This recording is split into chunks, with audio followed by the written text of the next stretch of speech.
Here we have an utterly shit lift. But does this shit lift have a weird feature? Something despite how shit it is, I'm actually going to film it because there's a weird feature on this lift. So there's something about this lift I feel is potentially dangerous, and also someone's been sick over the lift button. Dawn. Ignoring that.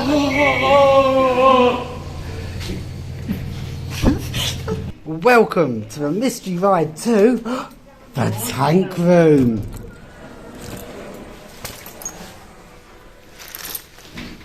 So down the platform, up for the bridge, but you've got a key for tank room. This is really fucking weird.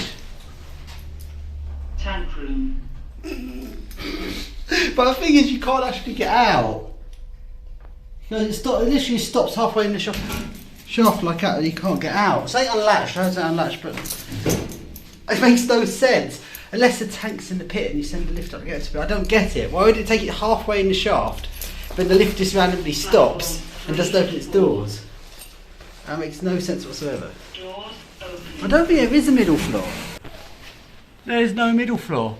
It just takes you to halfway up the shaft. A random key switch takes you halfway to the shaft. Okay, mystery is revealed. There's a door here in the lift shaft. The tank room is opening up this door.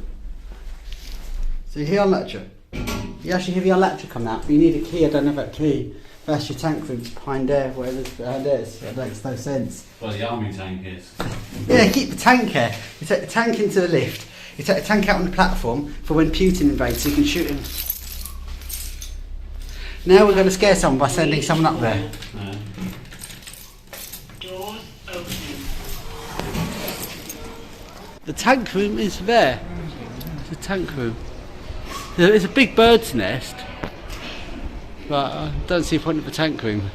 So then, as well as this weird funny feature of this strange secret floor this lift has, there's also a very serious thing I'd like to talk about with this lift, and that is this sign. And quite a few train station lifts have these signs in them now. Let's take a look. In the event of emergency, press alarm blah blah blah. The system will only operate if the lift doors will not open.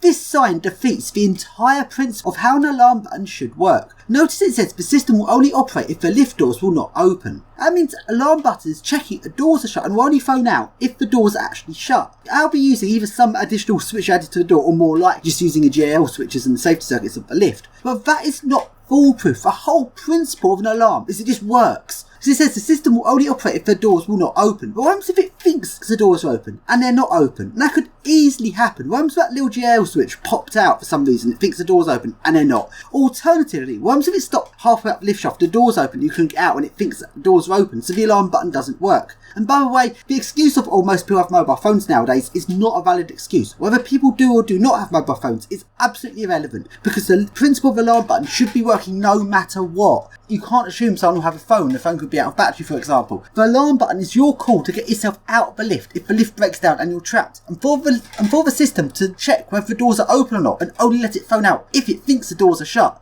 it's completely wrong. It's an entrapment risk, because you can't rely on electronics or electrical things or anything like that to necessarily work. The whole point of the alarm is it's the last thing you're going to press if it isn't working. So the alarm should not be checking whether the doors are open or not, because if you press it and you're stuck, you are pressing it to say you're stuck. And the fact the system's then deciding for itself whether you are stuck or not is wrong, and that is an entrapment risk. Doors Oh yeah, it's basing it on that. It's literally basing it on that there.